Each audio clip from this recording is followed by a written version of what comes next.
Hello and welcome to the fifth grade literary essay open session. So today we're going to be talking about the literary essay unit. This was created as an if-then, so it was in one of your other books, and it was just suggestions. And the creators of Units of Study, the Teachers College of Reading and Writing Project, went ahead and changed this up from an if-then to an actual book. So you will need this resource. And then along with that, you will also need some blank paper, just some copy paper for your bends, the opinion checklist for fifth grade. We'll be using that as one of our resources. And then for this particular one, we're not going to use, like, I'm going to put these resources in so you can use whichever one you want, because on exemplar day, you may choose a different piece. But we're going to use figure 1-1, which is annotating a literary essay. And labeling parts. The other literary essays these fifth graders wrote are fabulous, but they're really long. And so when you're trying to do an exemplar with your students, you might just say, I don't want to spend that much time on it. Or you might be like, no, I really want them to see what it should look like at the end. So obviously that is your choice on that. And I'm sure that you will find what works best for you. So I will put all those resources in. But for the work we do today, I'm just going to model this other piece. So we're going to start by taking a little bit of time to read the Welcome to the Unit section. So the Welcome to the Unit starts on BII right here. Okay, and really just need to read through to the section IX, where it goes in and you can stop where it says assessment. Now, if you haven't done any work on assessment, you may want to read that, but for what we're doing today, you won't need to. And then if you have not logged this resource in, this is where your digital online resources, I put everything in the curriculum for you, but obviously you want to also have this digitally in case you want to look at something before you see it in the curriculum, okay? So make sure you register that if you haven't already done so.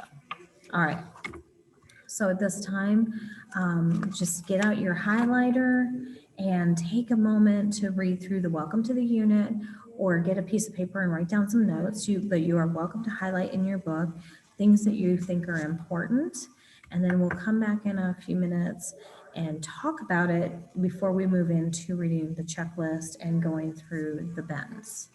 Okay. Okay, I hope everybody had a chance to take some time and read through the Welcome to the Unit. Some of the things that you might have noticed as recurring themes on that is the children are going to be working on claims and supports. So when we think of fourth grade and they do their expository, they're doing that same work, right? But this time they're going to be using books or stories that they've read. So we're still doing opinion. The kids have done this. Fourth grade has 3 units that they do. So they have boxes and bullets that they do in fourth grade, which is their opinion unit. Then they move into a literary essay unit where they use Fox as their main text. And they did that before the pandemic last year, so they have covered it. Then they move into boxes and bullets again, but the second round they do it Texas style, so it's more aligned to what the test will look like. Okay, so they do those 3, and then they move into some other writing. So your fifth graders have had a lot of experience with claims and supports.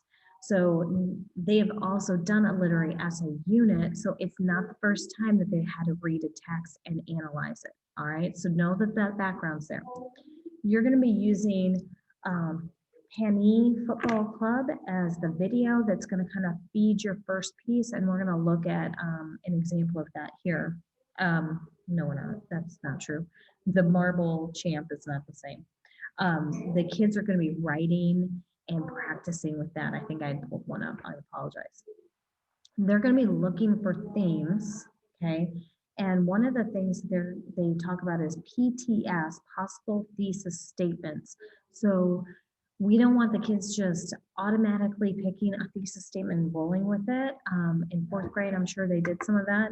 And what happens is they come at a text and say, this is what I believe about it. And it may not be totally wrong, but when the teacher starts saying, show me evidence within the text that supports what you just said, what happens is the kids are like, it's there. And then she's like, great, or it's great. Give me another example. And they can't. Okay. So what ends up happening is we only have one. And so they don't have enough evidence to support their claim. So this PTS, possible thesis statements, allows them to write down ones that come to mind and then really analyze it by rereading and going, okay, which of these is the strongest one? Which one is really going to be something we can use? They're also going to be doing structured essays. So we are preparing them for the future. We are looking at something that they're going to need to be able to do from fourth grade, because they're doing it in fourth, and they actually probably did it in third for a little bit. It's called baby lit essay. But they're starting there, and then they're going to do that same process, guys, all the way through college. Okay, so this is not going to go away, but you're teaching them step by step. So I want you to think of a fifth grader who hasn't had any experience, and you just say, write an essay about this book. They wouldn't know how to do it, right? So what you're giving them is the map to solving the problem. You're going to go through it step by step, and by the time you get to Bend 3, they're going to be carrying that information over to different things. So across your days, your reading, and your life, and they're going to give an opportunity to do some different pieces. So in Bend 1, you're going to be really focused. We're working on it together. In Bend 2 is called lifting the level of the essay and writing from start to finish. So they're going to be finishing an essay in that, and they're supposed to be able to pick a book. And I know some of you, when I say that, like it's like, don't allow that to happen. Okay. So what we want to do is we don't want it to be like a Harry Potter novel or something like that is too big. I want you to think of some short stories that the kids have read, or that you think that they can get read in a class period or two, to use for this. Because if you make it into something where they have to read the whole novel before they can actually do Bend 2, they're not going to get there. And some kids might want to pick up a brand new book and go, I want to write about this. Have you read it? No. So this is not a reading. They're going to be reading in it, but this is not about reading. It's about analyzing what they've read. So we want to make sure that they have books that they've read. They obviously have to be fiction of some sort, and we don't want it to be too long that they can't actually analyze the text. So those are some of the things I would kind of make sure. If you've done some reading in class and you've done some book clubs and they've already read a book, maybe that would work. But if it's too long and they're thinking, I remember when the character did this, and I want to use that as evidence, and they can't find it because the story's so long that they don't know where to find that evidence, that would be a problem, right? So we want to make sure it's something that's doable, and we want them to be able to have the resource. So anything that they read from Pearson, that's, you could list some of those would be good. If you've done a read aloud on shorter pieces, or they've done a book study, those all would be fine. Maybe there's a StoryWorks shorter story that they could use. So just kind of imagine as you're preparing, because obviously, we've watched this a little earlier than we start the unit. Maybe you decide to read some longer picture books to the kids that you have access to right before recess or on an indoor recess day. And those would be options for the kids. Okay, so those would be things that you might be like, well, I'm gonna read this story to them, and then they could use this if they wanted for their essays. So we just want to give them some pieces that will be useful to them and they can be successful at. Okay, so even your higher kids, just know that, they may want to pick a book that they've never actually read because they want to read the book.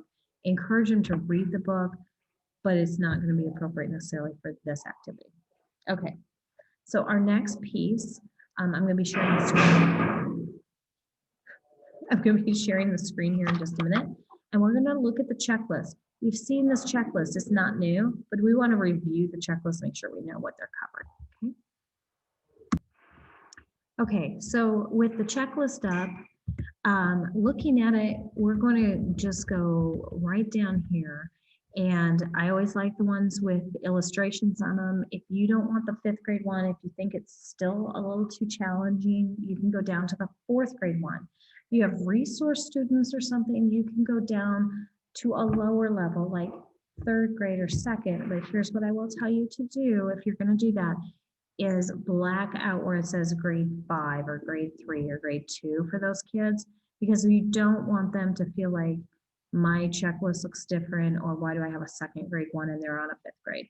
So just to be aware, you might need to, for some students, take them down a level or 2. Okay.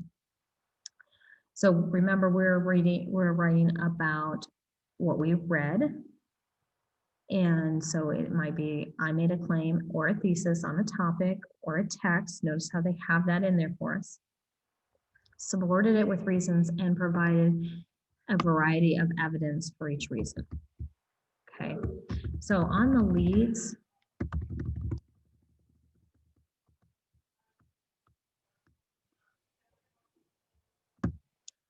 okay, so we start with leads. It says I wrote an introduction that led to a claim or thesis and got my readers to care about my opinion. I got my readers to care by not only including cool facts or jazzy questions, but also figuring out what was significant in or around the topic and giving the reader information about what was significant about the topic. So that second part of it is significant for this type of work. Okay, so cool fact or jazzy question really goes to a different style of opinion writing. When you're doing the first opinion writing that they did, they might have used that, but now we're looking more at the second, figuring out what was significant in or around the topic and giving the readers information. So they're going to be stating the claim, they're going to be stating the book, author, and character that they're talking about. They're going to give a short explanation from the text and then begin with the support. So there's a little bit more structure to this one in the lead than maybe we did in the past, but they should be ready for it at this point. I wrote to find the precise words to state my claim and let my reader know the reasons I would develop later. Okay, so we're going to give them a very structured introduction that's going to help them. That does not mean they're all going to sound the same, but we're going to ask them to do these pieces, and that's going to help the kids generate a literary essay that's stronger. Then in our transitions, we have this shows that. So I use transition words and phrases to connect evidence back to my reason. So this is where that stronger reading skill comes in. We do not want just to say, I believe this, but we want to connect it back to what they have read. So if they say that Sally stole the candy, right? This shows what? It's not just that she stole it, but what does it show us as a reader about her? And then we also have because of, consequently, another reason, the most important reason. I help readers follow my thinking with phrases such as another reason and the most important reason. I use phrases such as consequently and because to show what happened. So again, these transitions all help with the idea of evidence. And I want you to notice that the most important reason, where is that falling, should be towards the end of the essay, not at the first. So that's something that I've spoken with 4th grade about and tried to help them kind of determine with students. When a student is giving their opinion paper, the strongest reason should be the last reason you read, not the first. So if I have a really strong first reason, And the audience is like, yeah. And then every reason after it is weaker. It might be like, oh, maybe it's not such a good thing. But if I start with my weaker reasons and then I move in and then my best reasons last, it's kind of that rally cry at the end. We're going to get our audience to agree with us. And that's something that kids won't know until they're taught and told. Okay. On the structure, I use words such as specifically and in particular in order to be more precise. So we want precise language and really that closing language, if it's a hard yeah or a closing something to make someone want to do it. So to kind of teach you that, it would be like this. I have two children, they are lovely people, but when it came down to getting things that they wanted, Sydney, my daughter, was much better at getting what she wanted than my son, and it would bother him. And I said, well, it's like this. Riley would come home and he'd say, I want cookies. And I'm like, no, I'm not making them. Sydney would come home and she'd go, wouldn't it be great if we cooked some cookies and had nice hot cookies with a glass of cold milk at the end of the day? Yes, that sounds delicious, doesn't it? Okay, so it's getting the selling, right? That idea of selling. So particular and specific language in order to get more precise, to get what you want. Him just saying he wanted cookies was not going to make me bake cookies, but by her using more precise and specific language and making it sound like it needed to, I baked a lot of cookies. So we want to teach the kids how to do that with their writing, to explain in a literary essay or an opinion piece in a way that makes people want to agree with them. All right. On the ending, I wrote a conclusion in which I connected back to the and highlighted what the text was mainly about, not just preceding paragraphs. So we want to go back to that thesis statement and get it all back together. We have our organization. And again, you're going to be teaching a very specific way to put that together. We want to make sure that that's done correctly to help.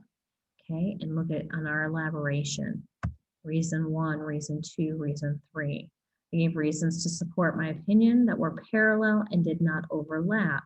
Okay, so when you think about parallel lines, they flow together, but they don't touch. So giving this reason's important and this one, but they aren't the same reason. We can't overlap our evidence. We need more than one. And that's where, when I talked about the PTS, possible thesis statements, and how fourth graders sometimes would come up with one. As soon as they read, they had it and that was it, but then they didn't have enough here.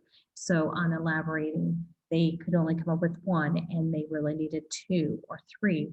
That's where it would lack. So this is where that idea, they might say the same thing twice and it really overlapped, and we don't want that. We want the kids to be able to come up with a thesis statement that is strong enough that they can have more than one reason that supports their claim, okay? And then I include evidence such as facts, example, quotes, micro stories, and information to support my claim, okay? So they're gonna be pulling some of their evidence straight from the stories they read, and they need to know how to quote it in the book by this author, or in the story, name of the story. Character X says the following thing. So we need it to be really clean. Fourth grade had one text where the main character is not named. There is no name to the character because it's a short story. And they're like, how do we do it? And I said, you just say the main character in and name the story. And they're like, oh, okay, we can do that, because they wanted to say character whoever, but they were like, but they don't have a name. So giving them those hints will help them with that. And then if they do a micro story, they're summarizing that section. They are not going to just say, quote it. So they can use quotes, but they should summarize, which is going to help them too. Evidence. I discuss and unpack the ways the evidence went with the claim. So I can't just say it. I have to go back and say, this makes me believe. We want them to do that. On craft, I made deliberate word choices. I reached for precise phrases, metaphors, and images that would convey my ideas. I made choices about how the angle of my evidence to support my point. So they may be able to say in their claim or their thesis, they believe this, and someone else in the class may have one that's actually the opposite. And there may be evidence in the story to support both, and that's fine. But notice what they're saying. They're angling your evidence to support what you're saying because it's opinion writing. So you do not want to put in what would not support your claim, even though it's in the story. They need to really stick to that side that supports it. When it seems right to do so, I try to use a scholarly voice and varied my sentences to create a pace and tone for different sections of my piece. Okay. And then down here, we have our spelling and grammar piece that I'm not going to really go over. So that's the rubric that we're using. And so it's got some really great, like just this has a lot of depth to it. So when you go over this with your students, you want to decide what am I going to cover with them and which of the text do I want to highlight as my exemplar. So again, I'm going to go over this piece here. Okay. Okay. The Marble Champ.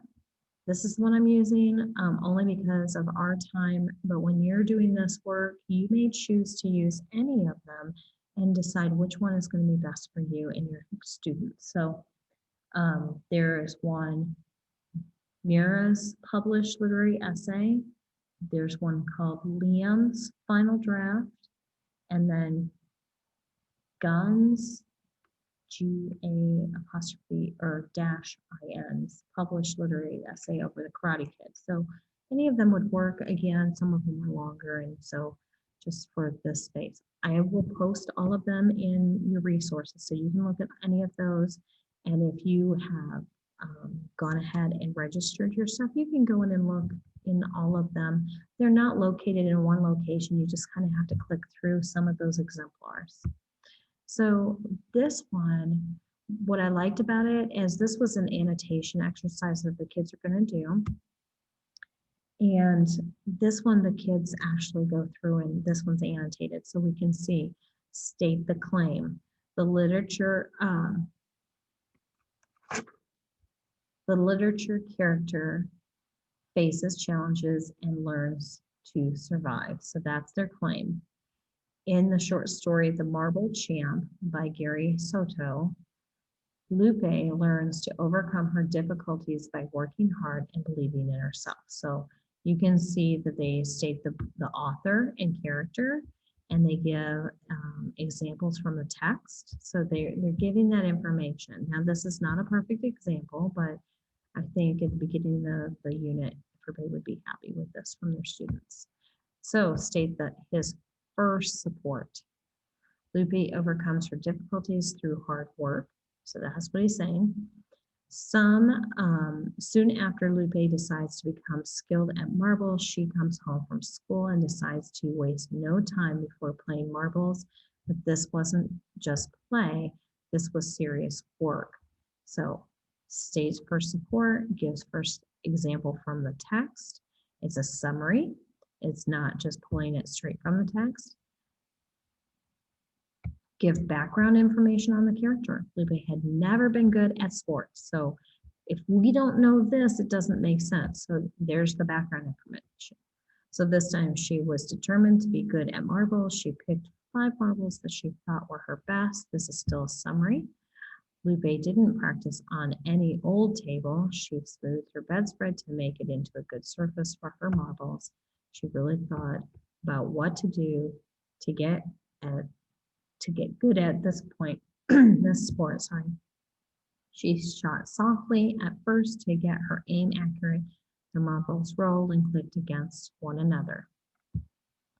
And it stops there, but you can see how they're using parts of it. So this piece was actually probably longer, but that's what they're trying to give us a sample of. And so you could have the kids highlight with you some of the pieces from here that you're seeing placed over there. So I would not pick everything on this rubric. It's very dense, or checklist. It's dense. There's a lot going on. Okay. But you could definitely go down and have them look at the elaboration examples and how they did this work and on the lead. Okay. And look at it that way so they have an idea. But again, if you would prefer a different one, you can do that. Now, the next piece that we will do is look at the arc of a bend. Okay, and so that is going to be first reviewing this. So I'm going to make this a little bit bigger. So get out your book.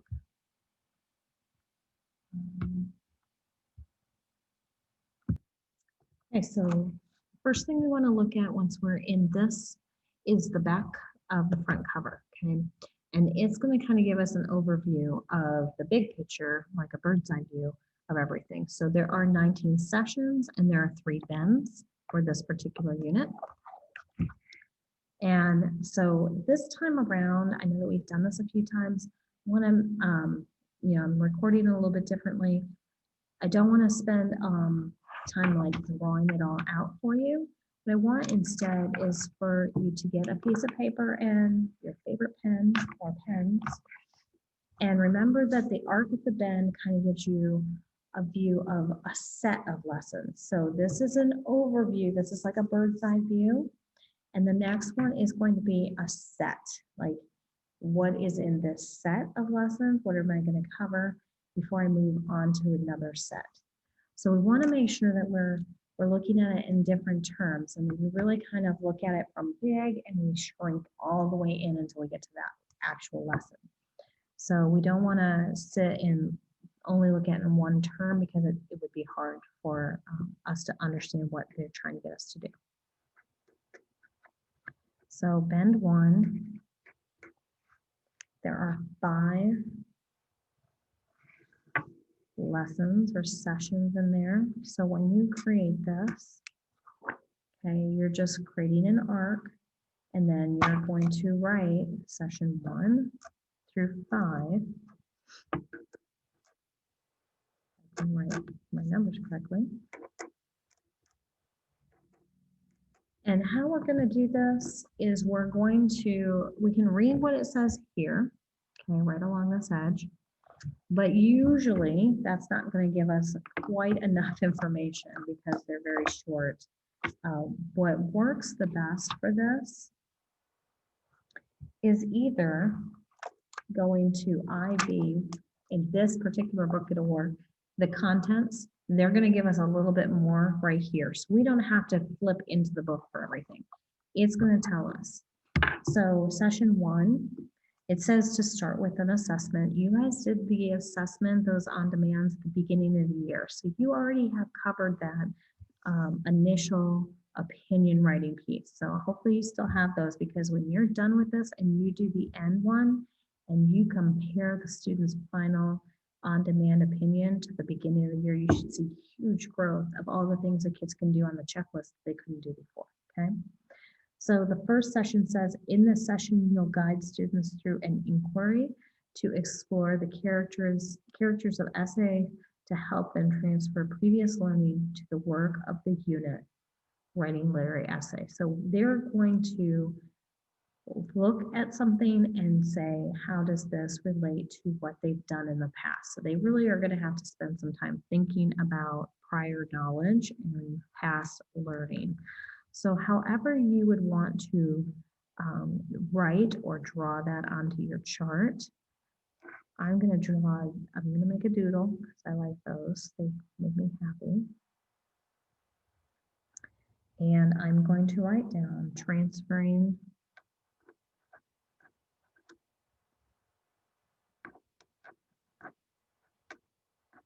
prior knowledge. So the nice thing about this lesson is you are kind of gearing the kids into what they're going to do. You're like, hey, we have done this before. Let's really remember what we learned last year. You know, before we had to wear masks all the time. What did we learn last year when you did Fox? What did you learn? and having them start to go, oh, what have I learned about opinion writing? Okay. And even what they learned at the beginning of this year when you did your opinion unit. So if you have kids that are coming from other districts that have never used Lizzie Calkins, have them refer to what they learned earlier this year. Okay, so it's going to work either way. All right, the second one says growing ideas meanings, reading with a writerly wide awareness. Whew, that's a lot. In this session, you'll teach students that one way to generate ideas for a literary essay is to read with extra alertness, seeing more in the details of the text. So we want them really focused on what they're reading, right? So I'm going to make a magnifying glass on mine and then a book behind it because I want the kids to really magnify their thinking. So I want these letters to be big. And then the writing back here is going to be small on my book. Okay, so extra alertness. So you might need a coffee cup with that too. Okay.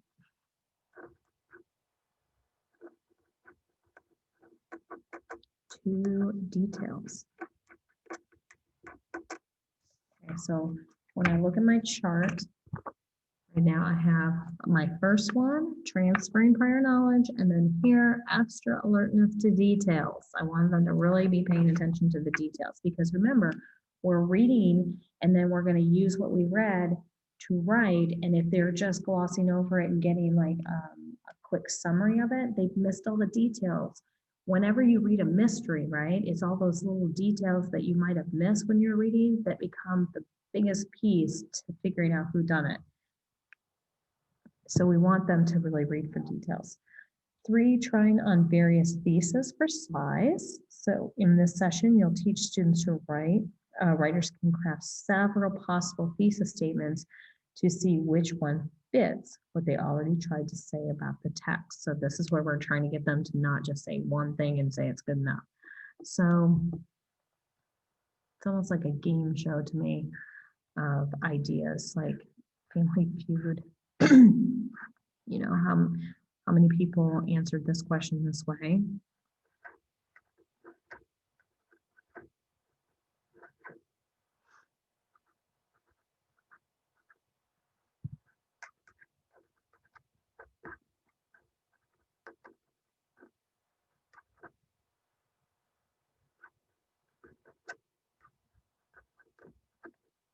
So write down what you think that would be. I did a little board, kind of Family Feud style, and just put best answers to the thesis. Okay. So when we look at those, transferring our prior knowledge, then we're going to focus in on details when we read, and then we're going to create multiple thesis statements, not just one. Session 4, angling mini stories to support a point. In this session, you'll teach students that one way writers support their claim is to craft mini stories that angle to highlight the writer's point, and that balances storytelling as well as summarizing. So it's not my mini story, it's from the story they just read. So in the Marble Champ, when he kind of mini storied up that what she did when she got home, that's what they're talking about. Okay. So we want many stories that support a claim, but what did they say there? Angling to highlight. So I'm going to use a flashlight because I want to focus in the light on what I want the reader to hear me say, right? I don't want it to be anything. I want it to fit my claim. So I'm going to put mini stories.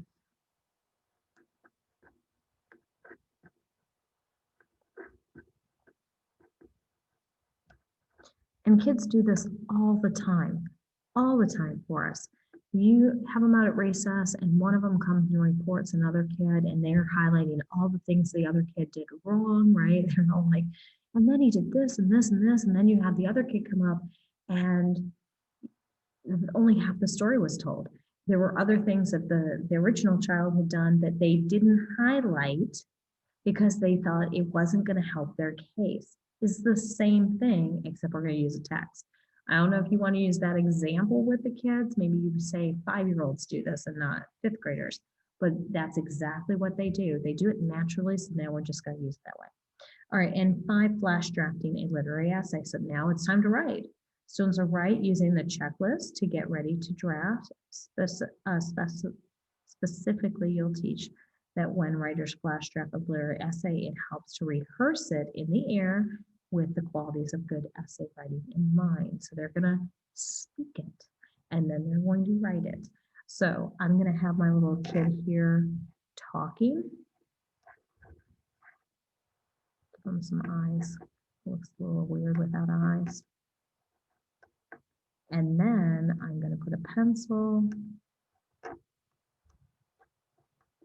and paper, and they're going to flash draft, and that means fast. We want them flash drafting so that they're willing to revise it when it's time. Okay, so here's my doodles at the end. Nothing special, nothing great, but it gives me a better sense of what I'm doing with the students for those 5 sessions. Okay, so it gives me a better sense of, okay, prior knowledge, then focus on the details, and then finding a few different thesis statements so that when I pick one, I actually can provide evidence. Then what many stories support that thesis statement, right? Because if I pick the wrong one and I don't have anything to support it, I got to throw it out. And then I'm going to rehearse it and draft it. And when you do that work, it gives you a better sense of what the whole thing is about. Okay. Now, before I finish with you guys, you'll want to do the next 2 then. So I'm not going to do them with you because you may not be ready for that. If you do too soon, it may not work, or, you may want to work with a partner. This work here, what you're going to be asked to do with the kids is what they're going to end up having in part on their STAR test, not this year, but next year. So when that STAR test changes and writing is incorporated with reading, now I haven't seen the test, no one's seen the test, but one of the things they talk about is having the kids read something and respond to it, right, for the test. That would be what this is. So the more we practice with them, the more prepared they will be when they are asked, read this, and then they may answer some questions, however STAR does it.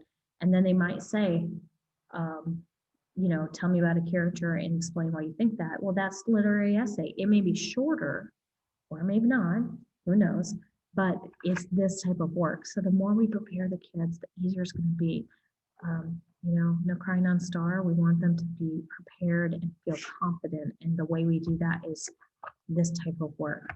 And we know they can't do this type of work without the narrative and without the other opinion writing. So it all fits together to help them be prepared for something like this. I hope this helps. I hope that you're excited about this unit and ready to rock and roll through it, and know that everything your kids transfer from the beginning of the unit to the end, and when you do that on demand at the end, that's what they have learned from your great teaching. And I know you're going to do a great job. If you have questions or need any support, like as you're moving through it and you're like, I don't know what to do, please call or email me. I would be happy to help you, support you as you move forward.